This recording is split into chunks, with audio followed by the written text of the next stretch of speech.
As armas e os barões assinalados, que da ocidental praia lusitana, por mares nunca dante navegados, passaram ainda além da Trapobana, e em perigos e guerras esforçados, mais do que prometia a força humana, entre gente remota edificaram novo reino, que tanto sublimaram.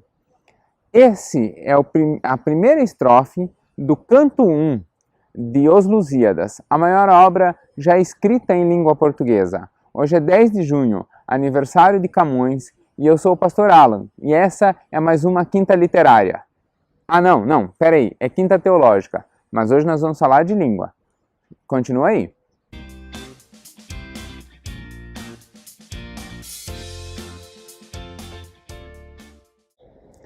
Toda quinta, aqui no canal da Igreja Batista do Bom Retiro, você tem um estudo de teologia. Nós chamamos de quinta teológica. Sempre é a ideia de estudarmos algum texto específico. Hoje nós vamos ver Atos 2, o fenômeno que aconteceu em Pentecostes. Às vezes é sobre um determinado tema, a centralidade do estudo de hoje é sobre dom de línguas. Às vezes é sobre um determinado postulado teológico. Hoje nós vamos entender a visão protestante sobre o dom de línguas, né? A visão que a Reforma Protestante dá sobre o dom de línguas.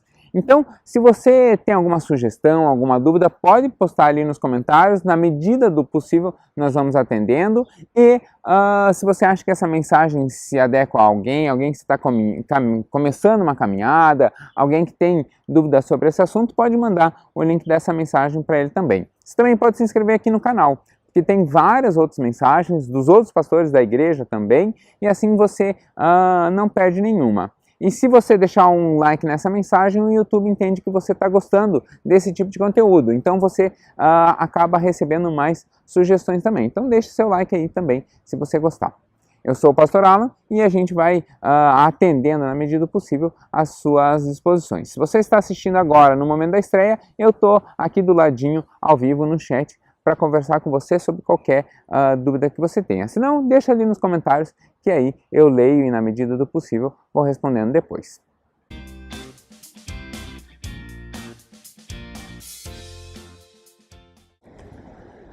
Bom, hoje nós vamos falar sobre um tema que é bastante difundido e cria-se muita ideia sobre e talvez até um pouco de polêmica. Então eu já queria começar esclarecendo que a visão que eu vou trazer para vocês é a visão protestante, é a visão da Reforma Protestante sobre esse dom, sobre esse fenômeno.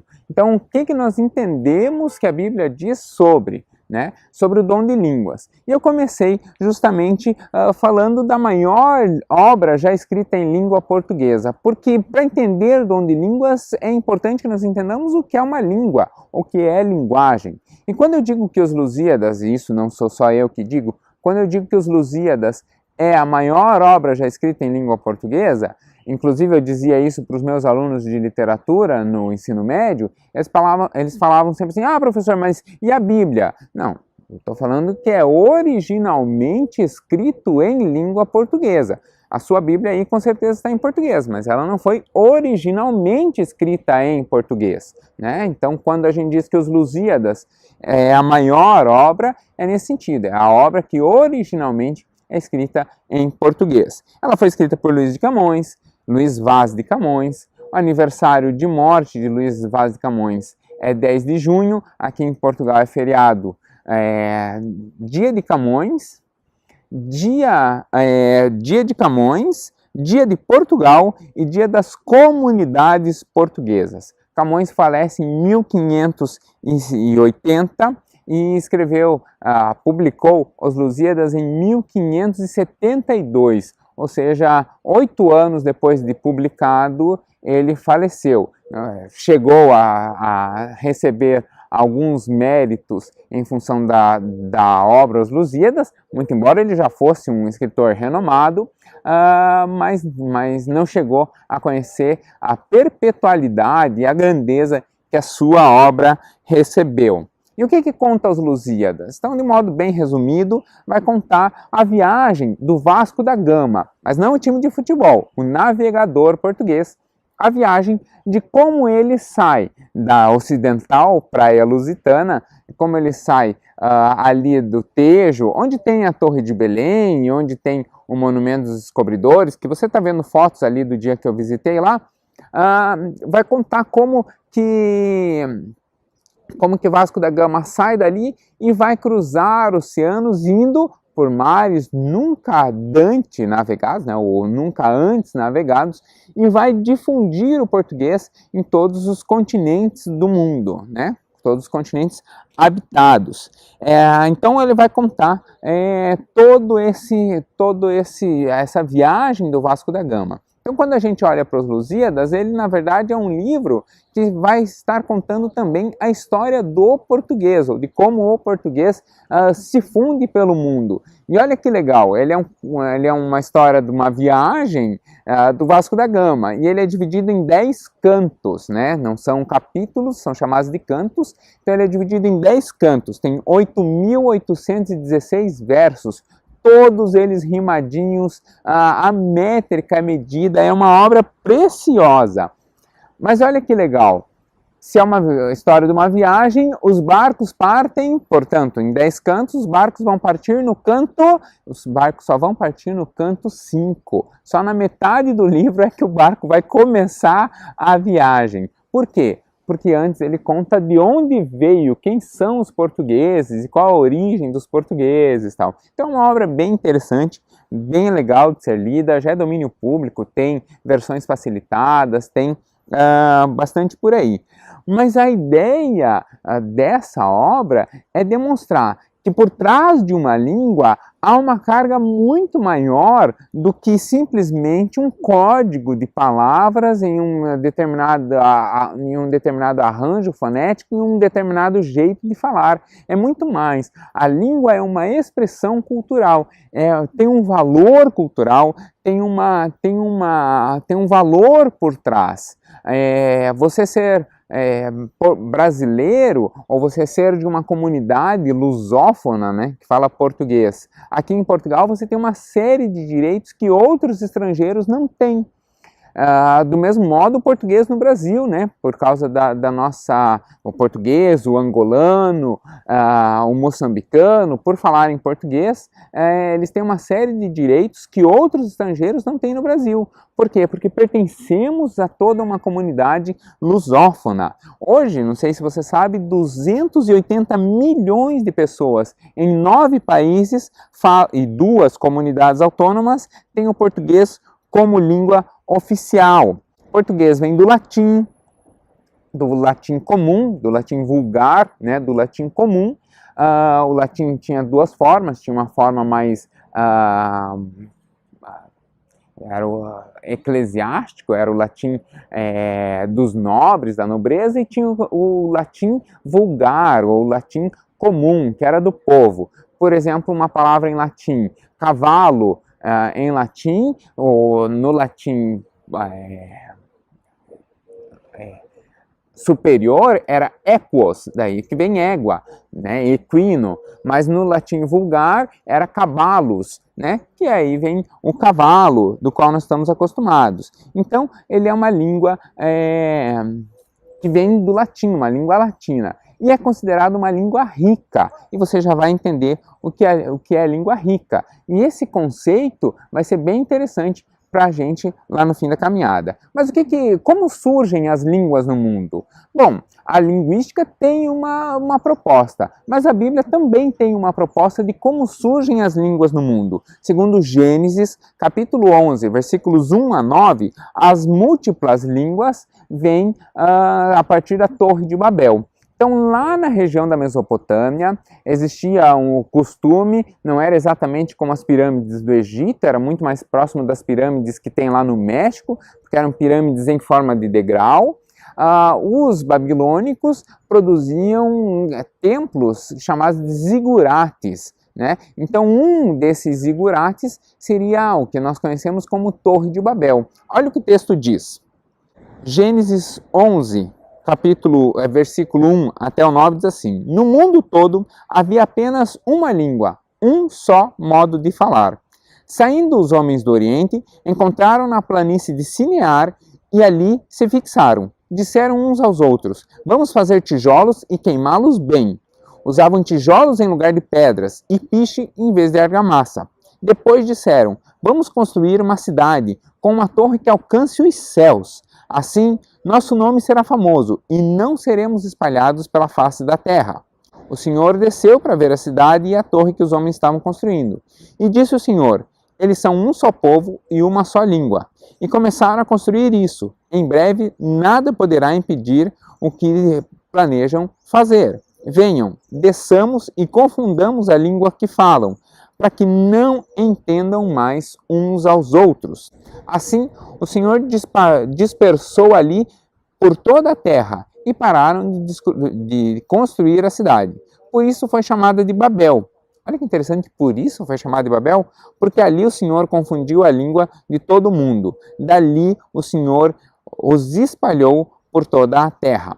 Babel, do qual vem Babilônia, em hebraico é da mesma raiz da palavra atrapalhar. Né? Babel significa aquele que atrapalha, ou aquele que se atrapalha, aquele que é atrapalhado. Então, Babel é justamente isso, né? Confusão, atrapalho, porque eles não tinham, inclusive, uma só nação. Se você lembra lá das aulas de história, você lembra que o Império Babilônico, eles tinham cidades-estados, né? Cada cidade tinha a sua organização. Eu já falei, inclusive, aqui sobre cidades-estados.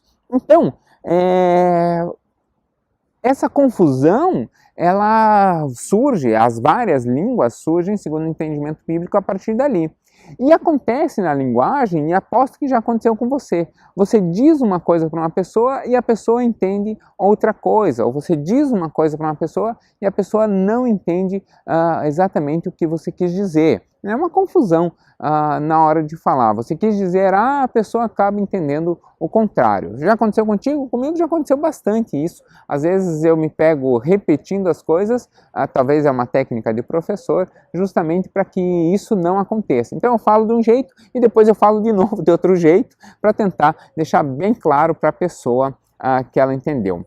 Tem um canal de aviação que eu gosto muito aqui no YouTube, e o rapaz lá estava explicando que os pilotos, quando eles recebem uma informação por rádio, ele responde que ele entendeu e ele repete a informação, porque assim fica um duplo check, né? Fica uma dupla verificação. A pessoa entendeu e ela repete a informação. Então, por exemplo, o controlador de voo fala: vire à direita na coordenada tal. Ele fala: positivo à direita na coordenada tal. E aí ele procede à manobra, né? Justamente para não haver essa questão de um falar A e o outro entender B, né? Por quê? Porque a comunicação ela é assim, a comunicação ela é imperfeita. E quando nós estamos trocando de língua, quando estamos de uma língua para outra, então, isso é muito difícil. Eu sou tradutor e tem uma série de documentos que eu traduzo de olho fechado, porque eu já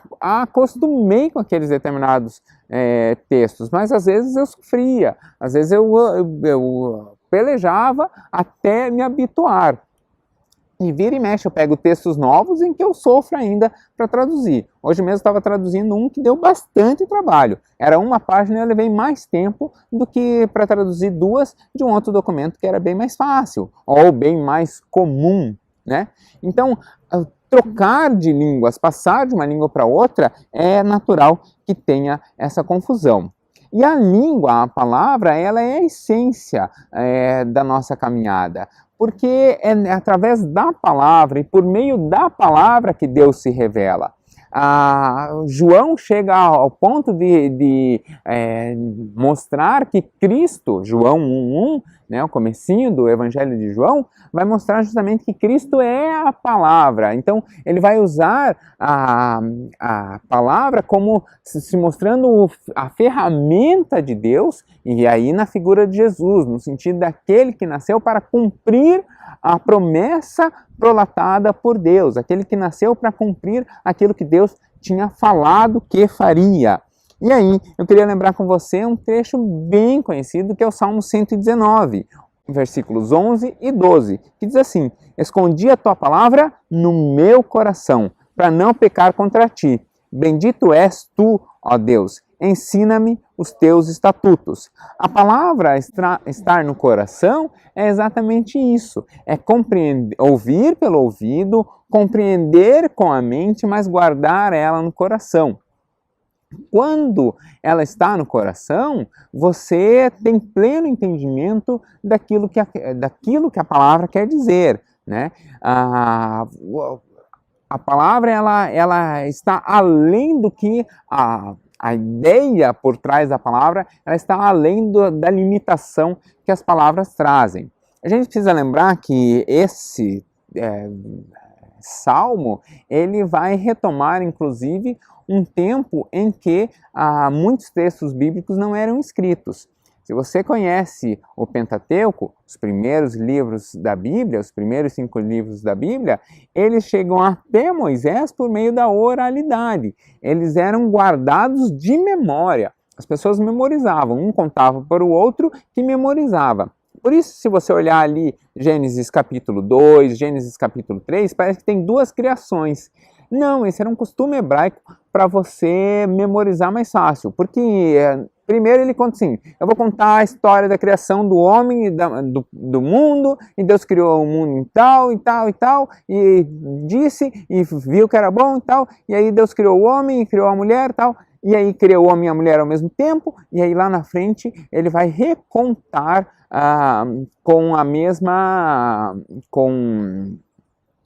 mais detalhes, ele vai recontar a mesma história. Então eles tinham esse costume, justamente para a tradição oral e para gravar bem o texto sem se afastar, eles contavam primeiro um resuminho e depois contavam a mesma história, ou recontavam a mesma história com detalhes. Assim fica mais fácil a memorização, né? Porque você viu e reviu. E mais, você viu primeiro com resumo. Então a essência da história você guardou na primeira. A segunda vez que você ouve a mesma história, você vai guardar aí os detalhes. Então, guardar a palavra no coração é exatamente isso. É um jeito de manter a oralidade dos textos. Moisés vai ser o responsável por escrever depois os 5 primeiros livros. Não é só isso que ele escreve, tem inclusive salmos escritos por Moisés, mas ele escreve os primeiros 5 livros justamente por causa disso.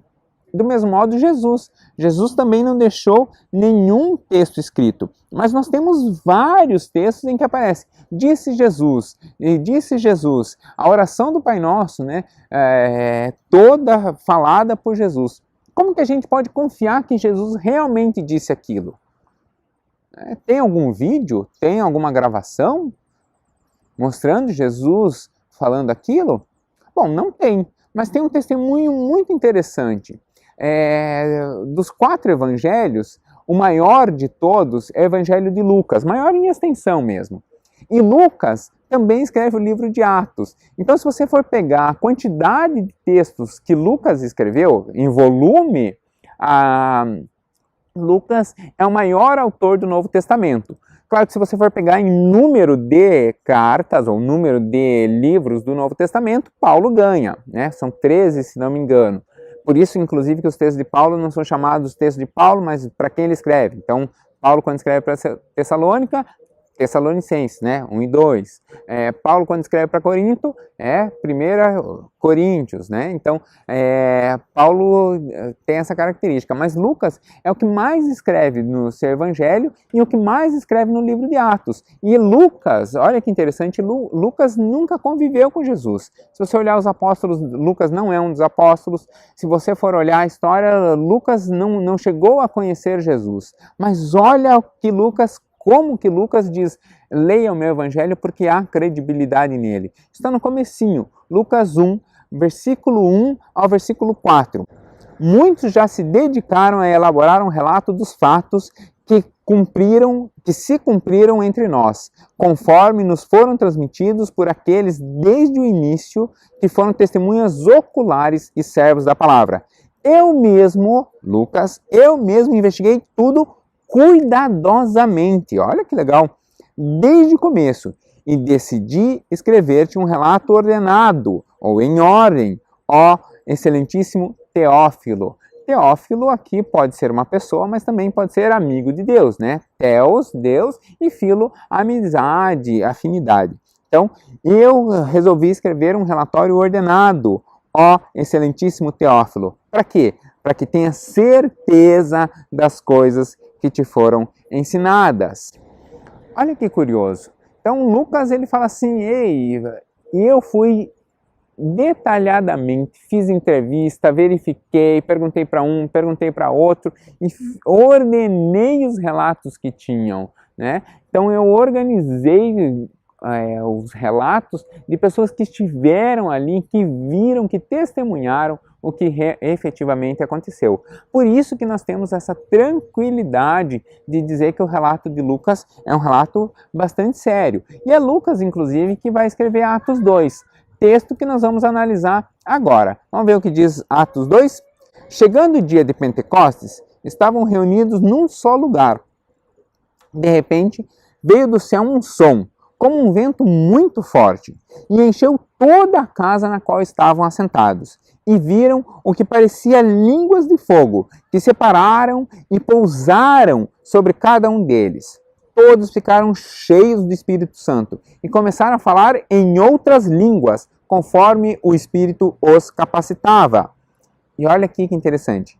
Havia em Jerusalém judeus tementes a Deus, vindo de todas as nações do mundo.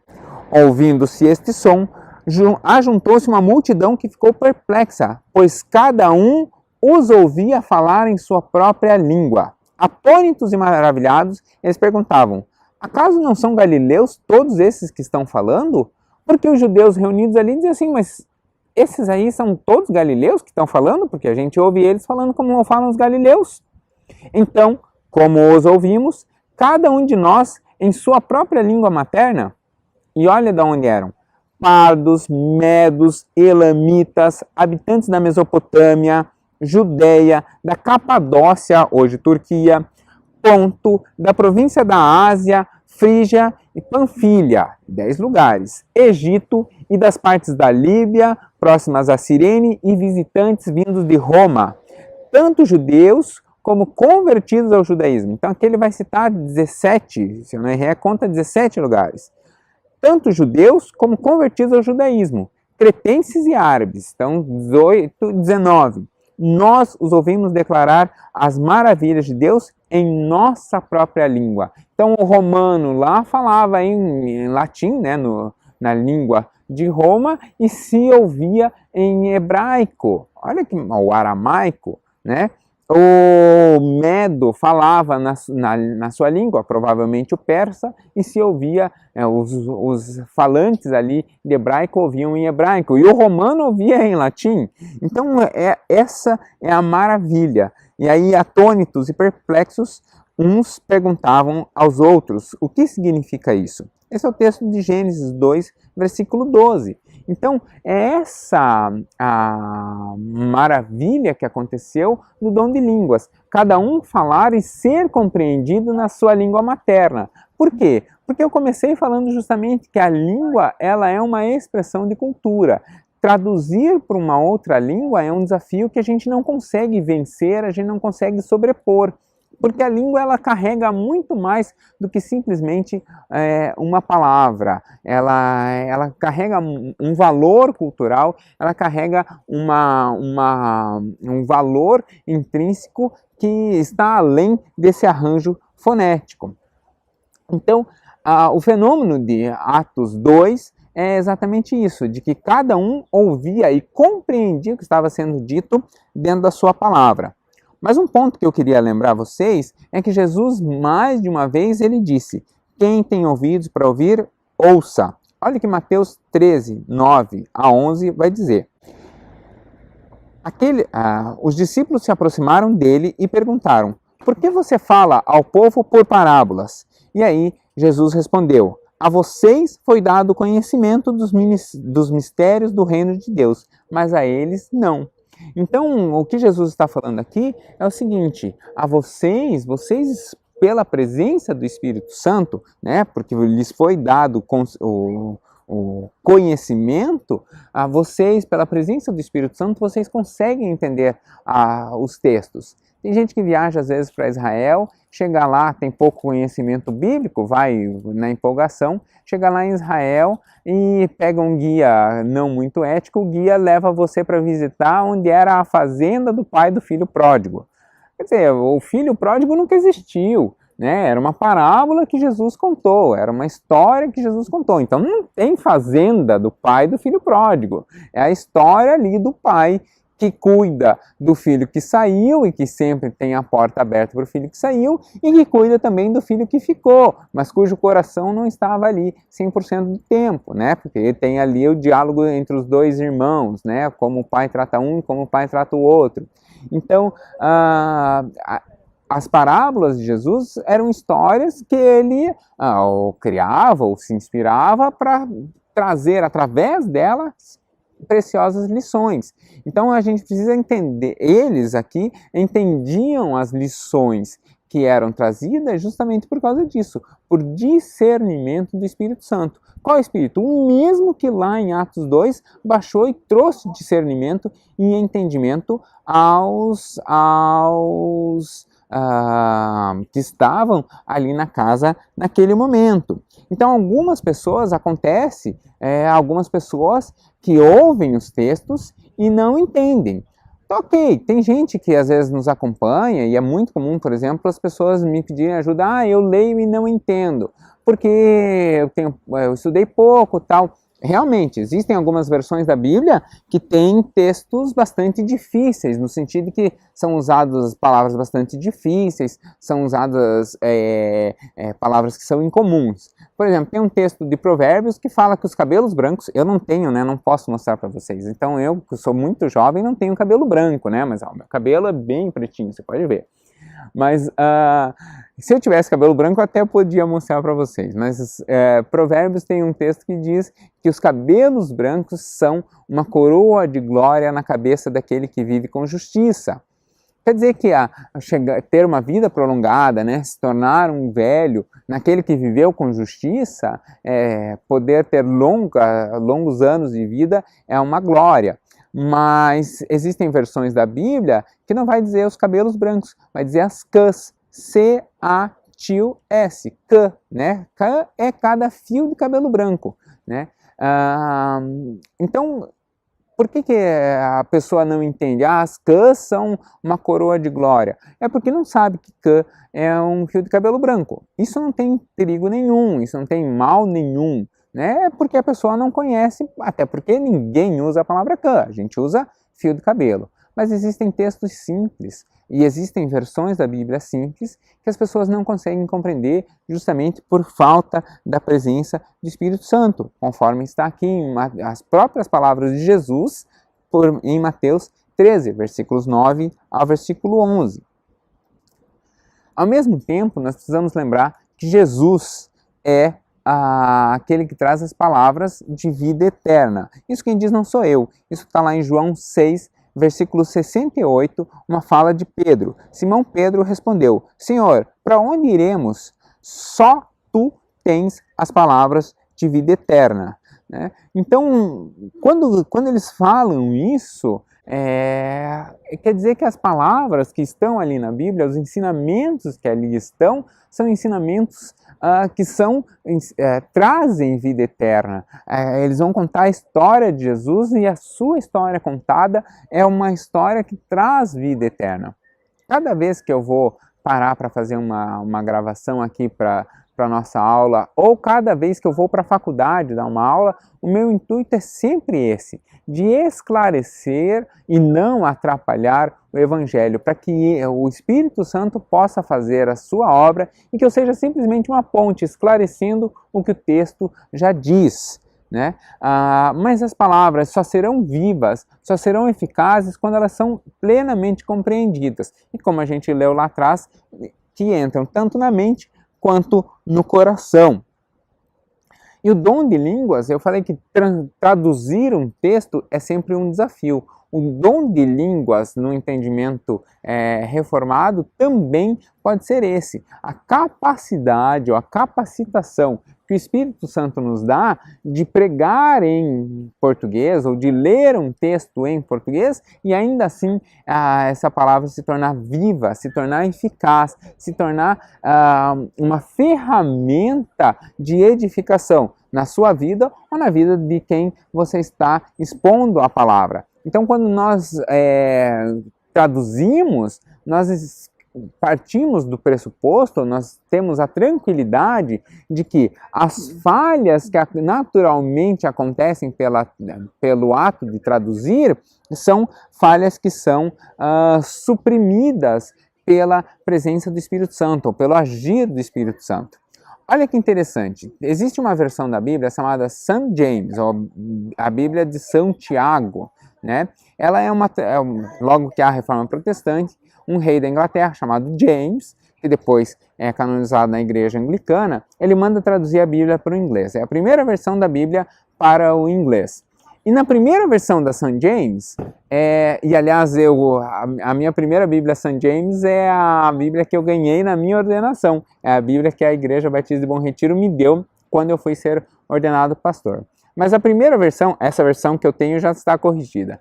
Mas na primeira versão da St. James, tinha lá que na Arca de Noé entrou um unicórnio. Curioso, né? Entrou um unicórnio na Arca de Noé. Por quê?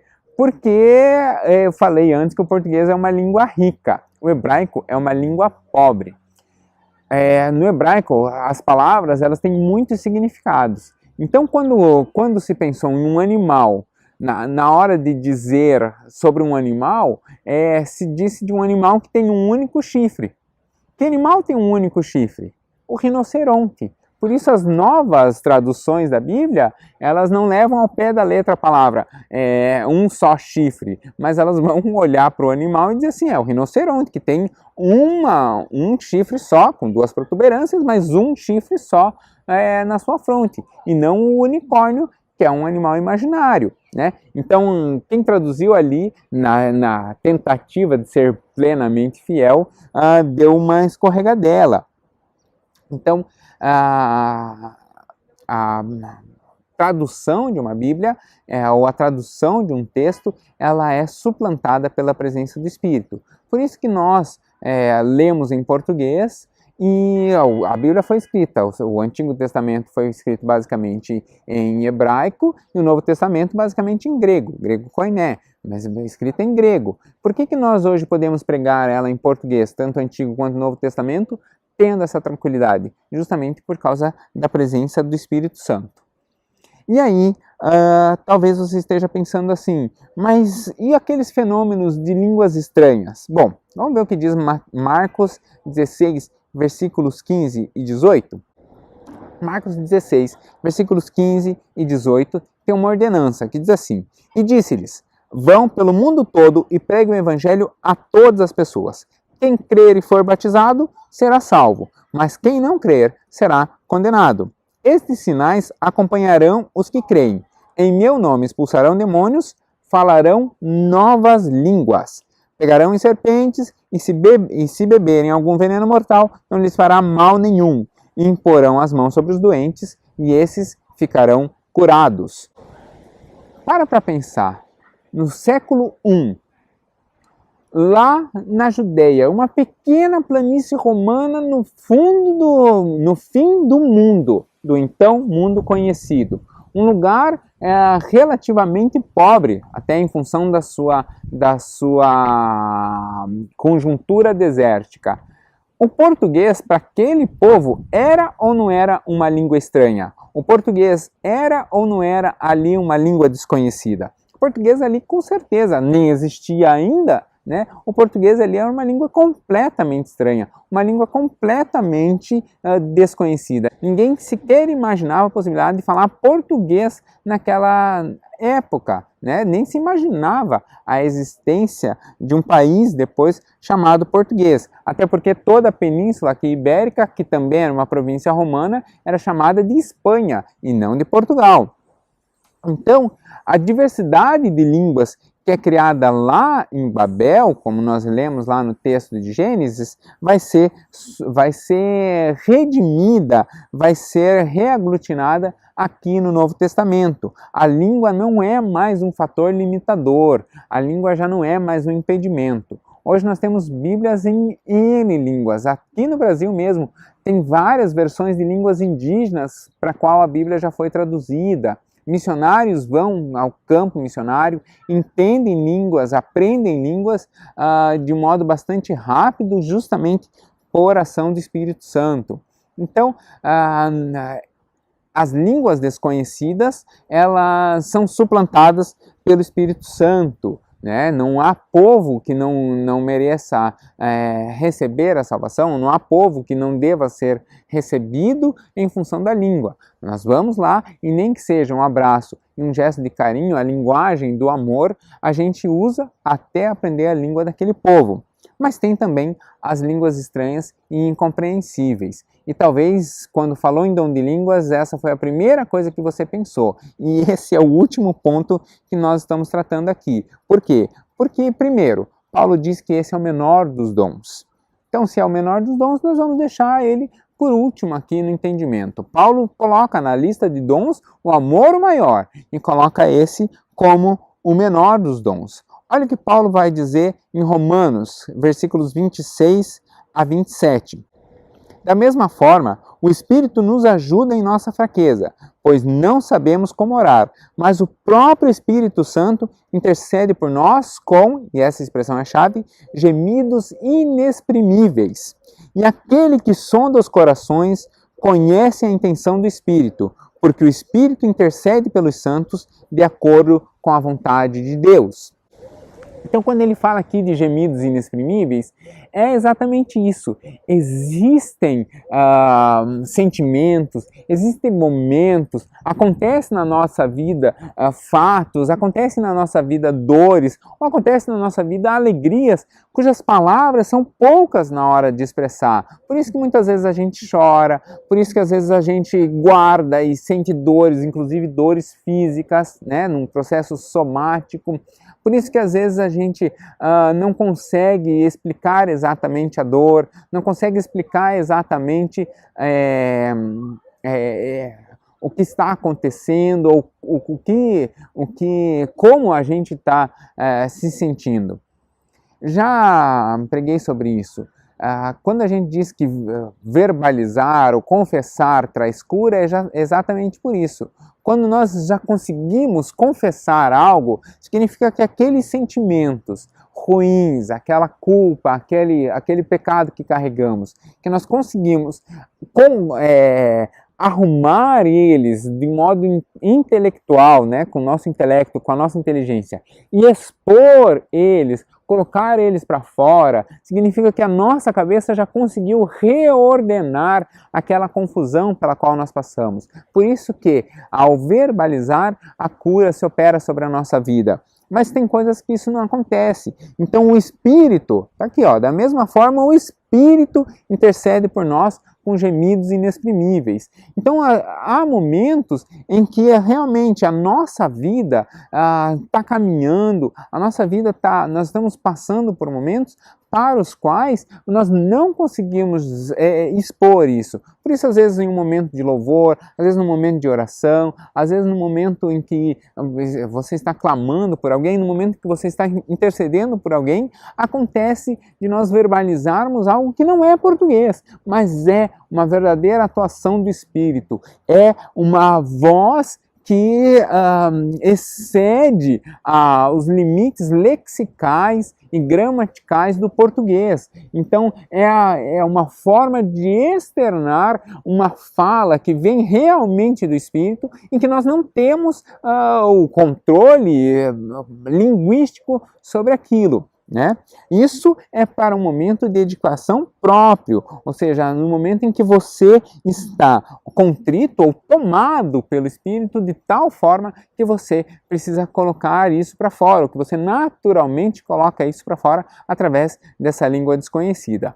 do mesmo modo acontece ou pode acontecer para a edificação da igreja. E olha que interessante, porque daí nós vamos ver 1 Coríntios 14, nós vamos ver primeiro o segundo trecho, depois nós voltamos à frente, para entender como o dom de língua se opera quando dentro da igreja. Então, 1 Coríntios 14, versículos 26 e 28, vai dizer o seguinte: tudo seja feito para a edificação da igreja. Se, porém, alguém falar em língua, deve falar 2, no máximo 3, e alguém deve interpretar. Ou seja, se alguém falou em línguas estranhas no culto, alguém deve interpretar. É necessário que haja interpretação. É assim que nós temos a certeza de que aquela palavra vem do Espírito. Se não houver intérprete, fique calado na igreja, falando consigo mesmo e com Deus. Isso não sou eu que estou dizendo, isso é o texto de Paulo. Mas, pouquinho antes, 1 Coríntios 14, versículo 18, Paulo vai dizer isso. Ó, dou graças a Deus por falar em línguas mais do que todos vocês. Então ele não está dizendo que isso é ruim, muito pelo contrário. Está dizendo que isso é muito bom e que ele faz isso, que ele fala em línguas mais do que todos vocês. Todavia, na igreja, prefiro falar 5 palavras compreensíveis do que falar a todos 10.000 palavras em língua. Irmãos, deixem de pensar como crianças. Com respeito ao mal, sejam crianças, ou seja, tenham um coração puro e medo do mal. Mas, quanto ao modo de pensar, sejam adultos. Por que ele está falando isso? Porque naquele ambiente, falar em língua estava virando um espetáculo. Não era mais o fenômeno do Espírito Santo falando. Era coisa que se fazia para os outros verem. Media-se a capacidade ou media-se o quão espiritual a pessoa era ou não era por falar em línguas estranhas. E Paulo está dizendo, isso é coisa de criança, isso é coisa de quem não caminha com Deus, isso é coisa de quem não entendeu o agir do Espírito Santo. Na igreja, se Deus quer revelar alguma mensagem e não a revelou ao seu pastor, não revelou ao profeta daquela casa, ao anjo daquela igreja, então ele vai revelar, e revelou através de línguas estranhas, ele vai revelar também a interpretação. A ideia da coletividade é que nada fique ali oculto ou em mistério, né? Falou em mistério e ao mesmo tempo se dá a interpretação. Para a edificação própria, essa edificação vem também, e a interpretação vem também, não necessariamente com a compreensão, às vezes simplesmente com o sentir-se aliviado, com o sentir-se realmente que Deus está exaltando, sentir que realmente aquela expressão feita através de gemidos inexprimíveis, ela realmente está produzindo seus efeitos. Mas no seio da igreja, ela precisa trazer essa edificação para a igreja, né? Então, Paulo está nos invocando aqui a sermos adultos, a encarar isso com seriedade, a encarar isso como uma pessoa adulta e não como uma criança que fica encantada pelo espetáculo de ver alguém falando em línguas. Esse era o desejo de trazer justamente esse esclarecimento. Mostrar para você o valor da língua, mostrar para você que através de cada língua há um arcabouço cultural e que, portanto, você que é engenheiro tem toda a capacitação para contar do evangelho para o seu amigo engenheiro. Vocês falam a mesma língua. Você que é enfermeiro, você tem toda a capacitação para falar com alguém da área da saúde, porque você já é da área da saúde, né? Então, a língua, o arcabouço cultural que ela traz, ela é a ferramenta que o Espírito Santo traz para nos demonstrar a língua. E se o Espírito Santo vier com gemidos inexprimíveis, seja para a sua edificação própria, seja pela edificação da igreja, sejamos adultos com isso, nos dois sentidos. O primeiro, de não tornar isso espetáculo, não tornar isso uma espetacularização, uma medição do que é a fé. Mas o segundo também, de ser adulto no sentido de não ter medo de ser usado plenamente pelo Espírito Santo. Ou seja, não tenha medo de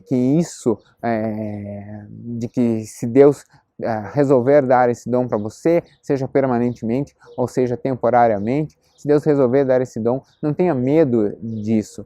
Os dons que Deus dá, seja ele qual for, os dons que Deus dá são justamente para isso, para a edificação da sua igreja, para a edificação daqueles a quem Ele ama. Portanto, se Deus resolver lhe dar esse dom, use esse dom para a sua edificação própria e para a edificação da igreja. Eu queria encerrar justamente orando, dessa vez em uma língua bastante conhecida, orando em português, mas eu queria encerrar orando com você. Vamos orar? Senhor, eu queria colocar nas suas mãos a vida de cada um que nos assiste. Eu peço que o Senhor esteja abençoando a vida de cada pessoa e como nós estudamos hoje, que na sua mente e no seu coração o entendimento da palavra se opere de um modo milagroso através do agir do Espírito Santo, que a vida deles esteja cheia do seu Espírito, justamente para que o discernimento da correta palavra, do correto agir, se opere. Eu abençoo a vida de cada um, para que as suas línguas também sejam instrumentos na tua mão, de que o falar de cada um seja um testemunho do que o Senhor tem feito nas suas vidas, de que nós saibamos a hora de falar e também a hora de te ouvir, que nós não tenhamos medo de te ouvir, mas pelo contrário, que nós busquemos te ouvir a cada minuto mais. Como Paulo disse ali, que nós tenhamos 5, 6 palavras edificantes, tendo elas como mais importante do que 10 ou 20 mil palavras sem edificação nenhuma. Que o nosso falar, ainda que pouco, seja realmente significativo. Eu abençoo a cada uma das pessoas que estão nos assistindo agora, em nome de Jesus. Amém. Fique à vontade de mandar essa mensagem para alguém, nós estamos à sua disposição. Sempre que você quiser enviar sua dúvida, enviar o seu comentário, ele é muito bem-vindo. Eu sou o Pastor Alan e estou aqui à sua disposição. Deus abençoe.